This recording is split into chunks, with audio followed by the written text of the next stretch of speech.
So, ito na yung aking continuation ng aking topic, last video, last post ko tungkol sa nagpulis ka ba dahil sa ito ay pangarap mo o ito ay gusto lang ng magulang mo. Sa mga estudyante ngayon, sa mga nag-aaral, nag-take ng kanilang mga course, mga usually daming nag-take ng BS Criminology kasi yun yung papunta talaga sa pagpupulis yun. At syempre, hindi lang BS Criminology yan. Lahat naman ng courses ay pwede kang magpulis pagka ikaw ay word passer na, meron kang eligibility, pwede kang mag-apply na pulis. So, marami akong gustong i-share sa inyo na mga tanong at mga taong nanghihingi ng tips kung ano ba dapat ang kurso na kukunin nila, okay ba ang pagpupulis. Maraming tanong sa akin, marami dito sa chat box ko na mga estudyante nagtatanong kung ano ba yung dapat nilang gawin. And syempre hindi ko po ma-replyan isa-isa, kaya gumawa na lang ako ng video. At ito yon. Lagi kong sinasabi na sa isang pamilya na merong anak at kanilang anak ay pinupush nilang magpulis dahil gustong-gusto ng mga magulang na may anak silang pulis, di ba? At minsan ang anak dahil sa gusto ito ng magulang, gusto na rin nila. At ang nangyayari dito, kapag dumating sa puntong yung bata ay na-stress, nadidepress o nagkaroon ng problema sa serbisyo, maalala niya na siya napilit lang ng kanyang mga magulang. At doon, madali nag-give up yung isang tao dahil nga sa hindi mula sa kanya yung desisyon para piliin ito, serbisyong ito, kundi ito ay desisyon ng kanyang mga magulang. Na mga kuya na nandito sa serbisyo, gustong-gusto namin itong i-share sa mga mas bata sa amin, sa mga estudyante pa, sa mga anak din namin, para maunawaan na nila at least yung mga negative, mga disadvantages ng pagiging isang public servant o pagiging pulis. Huwag lang tayong focus doon sa mga benefits kasi ang dami sa atin pagka nanghihikayat tayo, nang-inspire tayo ng tao. More on positive, more on grasya, mga blessings, mga benefits lang yung binabahagi natin. And then, yung iba dito, bahala ka na, pag pulis ka, doon mo na makikita ang hirap. So, bakit kailangan pa natin silang i-surprise kung pwede na nating sabihin sa mga ito na ganito yung hirap na pagdadaanan ninyo, di ba? So, unang-una, number one dito ay yung, syempre sa training. Pero, may mas nauna pa pala dyan na hirap. Syempre, ititik ka ng board mo, magre-review ka, mag-aaral ka mabuti para pumasa. Yan, consider na natin na mga hirap yan, mga pagdadaanan yung challenges. Pagka pumasa ka, sa pag-a-apply pa lang, madugo yan. Hindi sa dinidiscourage kayo, pero talagang madugo, talagang mahirap. Dahil nakasalalay dyan ang gobyerno natin. Dahil sa gobyerno kayo magtatrabaho. Kaya sasalain kayo mabuti ng gobyerno. Sa recruitment pa lang, talagang ayusin na nila. Titiyakin nila na kayo ay fit para sa tungkulin. Dahil maglilingkod kayo sa gobyerno, sa bayan natin, sa tao. So, hindi sila kukuha ng may depekto, ng may problema. So, sa recruitment, sa application, napakahirap na po. And then, pag pumasa ka, dahil determinado ka, sa training, wala namang madaling training. Alam na natin yan. Napakahirap niyan. More on physical aspect yan. More on kanyan. Talagang endurance. Talagang huhubugin ka yan. Paano mo labanan ng mga kriminal kung mahinang katawan mo, di ba? And hindi lang more on physical yan. Academic din yan. Mag-aaral kayo dun sa loob, sa training center. Mag-aaral kayo dyan. So, talagang huhulmahin ka para maging fit ka na lingkod ng bayan, lingkod ng gobyerno, di ba? And then, kapag ikaw ay pumasa, ay pasa mo ang training, ito, sino-shortcut ko na yung mga paghirapan nyo dito, Kapag ikaw ay pulis na, dapat mo itong alam, bago pa lang application, bago pa lang mag-training, dapat alam mo na ito. Ang isang pulis ay isang government property na yan. Kaya nga meron kayong dog tag, di ba? So, yung pangalan pa lang, dog tag, di ba? May tag ka na. Ikaw ay government property. Ikaw ay bayad everyday. Kaya may payslip ka dyan. Everyday yon, may sweldo ka. Ibig sabihin, dapat everyday pag mamayari ka ng gobyerno. At pribilehiyo lamang ang day off. Kung sinabi ng government na wala kang day off, alert kayo, on call kayo, wala kang magagawa. Hindi ka pwedeng magreklamo dyan. Wala kayong holidays. Kahit Pasko, kahit New Year, pag mamayari kayo ng gobyerno ng bayan, kayo ay maglilingkod sa bayan at pribilehiyo lamang din yung arrangement na ginagawa. Kung bakit may mga nakakapag-day off, nakakasama nila yung pamilya nila, pribilehiyo lamang po yan. Pati pag uwi mo, dahil birthday mo, birthday ng anak mo, anniversary nyo, pribilehiyo lamang po yan. Hindi tayo kagaya ng ibang empleyado na Sabado, Linggo, given. Day off natin yan. Tuwing gabi, uwi sa pamilya.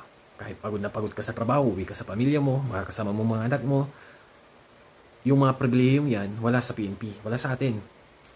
Yan I mean, yung mga standard na ganyan, yung mga day off na consistent, wala yan sa atin. Ang meron sa atin, more on privilege lang. Privilege na pahinga, privilege na uwi. Kaya, ikaw, kung gusto mo talaga maging pulis, tanggapin mo ang mga challenges na ito. Nandyan pa lang tayo sa time. Wala tayong oras. Pagmamayari tayo ng gobyerno. So, affected ang time natin dyan. Ngayon, ito yung mas malala. Yung risk, yung buhay natin. Diba? Kapag pulis ka na, naka-uniforme ka dyan, hindi mo verify yung mga kawatan kung sino yung kalaban. Hindi mo alam. Dahil hindi naman sila nag-uniform. Ikaw, uniformado ka dyan.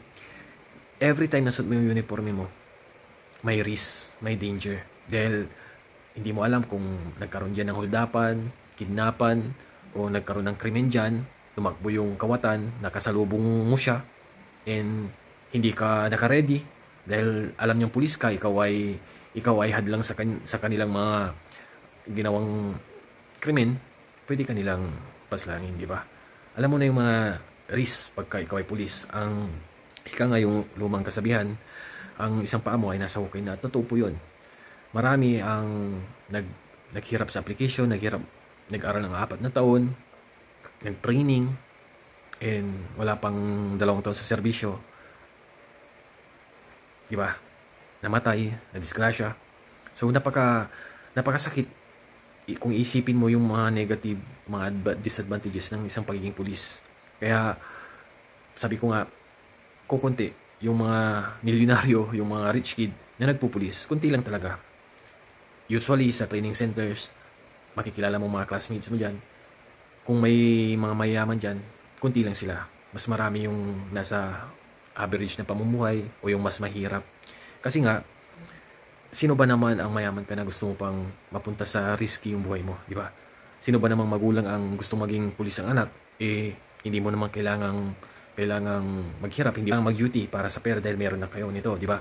So, yan pa lang, gawin yung measurement yan na mahirap talagang trabaho ng isang pulis. Kasi kung madali ito, edi yung mga matatalino dyan, na mga mayayaman dyan, hindi sana pinagpulis nila yung kanilang mga anak. Kung alam nilang madali lang. Alam nila na napakadelikado ang pagiging pulis. At tayo na nasa simpleng pamumuhay lang, para sa atin, malaking bagay na ito. Yung sa sahod ng pulis, kukorek ko lang yan ha. Ang dami kasing naniniwala na napakalaki ng sahod ng pulis.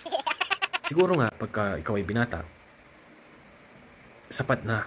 Masasabi kong sapat na, pero hindi ko masasabing malaki. Dahil, mahal na lahat ng bilihin ngayon eh. So, yung sweldo ng isang PU1 na 29,000, hindi ko masasabing malaki yan. Sapat na yan kung ikaw ay single, wala pang binubuhay na anak. Pero, kung ikaw ay may anak na, yung 29,000 na monthly mo, sa tingin mo ba, sapat pa ba yun? Kung magaling kang mag-budget at magaling din ang asawa mo sa pagmamanage niyan, pwedeng makapag-ipon kayo at kayang-kaya niyo yung isang bata. Pero kung mayroon kang 2 anak, 3, sa tingin mo yung 29,000 na base pay mo bilang isang PO1 ay may malaking bagay, makakatulong? Hindi ho, kulang na kulang yan. Kaya bukod sa pagiging pulis, kailangan magaling ka rin manager, di ba? Ano pa? Given na yan yung respeto, sabi ng iba sa atin. Pag pulis ka, ang taas ng respeto sa'yo. Given na yan. Nire-respeto ka nila kasi isa kang pulis, isa kang lingkod bayan at umaasa sila na ikaw ay isang role model. Pag hindi ka rin naman kasi respeto, kahit pulis ka, hindi ka re-respetuhin. So, para sa akin lamang po, kahit hindi ka pulis, kung ikaw ay may maayos na pamumuhay at maayos na pag-uugali at ikaw ay kilala bilang mabuting tao, ma-earn mo yung respeto kahit na hindi ka pulis, di ba? So walang pinagkaiba yung civilian o pulis ka, yung nire-respeto ka. Nasa pagkatao po natin yan. And ano pa? Yung security. Yan. Sinasabi na pag pulis ka, medyo untouchable ka. Kasi nga pulis ka, ilag sila sa'yo, bihirang maloko ang pulis, ganun. Pero sa totoo lang, kahit na hindi ka pulis, kung wala kang magkaaway, di ba? Kung mabuti kang tao, mas danger pa rin yung isa kang pulis. Mas delikado pa rin yun. Kasi kahit na mabuti kang pulis, marunong kang makisama, kalaban nyo ay lahat ng klase ng kawatan. Hindi nila isipin na ay mabuting pulis yan. Pag nagkasalubong kayo, bulagaan, puputokan ka, papatayin ka nila. Dahil isa kang pulis. Kalaban ka ng mga kriminal.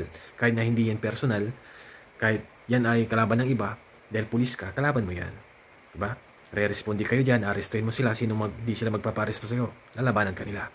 So, for me, delikado pa rin, mas danger pa rin, mas risk pa rin ang uniform personnel kaysa sa civilian. So ito, hindi ko kayo dinidiscourage.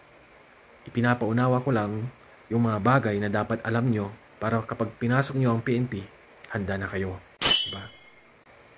Hindi nyo, wala na kayong hanaping sisisihin pa, kundi sarili nyo yung desisyon yan. At sa bagay, may mga tao rin na talagang niloob ng Diyos maging pulis dahil nararapat sila sa serbisyong yun. At may mga taong umalis sa pagiging pulis dahil for personal reason na hindi naman natin pwedeng husgahan. Di ba? So, sana nakatulong itong aking munting paalala sa inyong lahat, mga estudyante. God bless po and sige na, pahinga na tayo.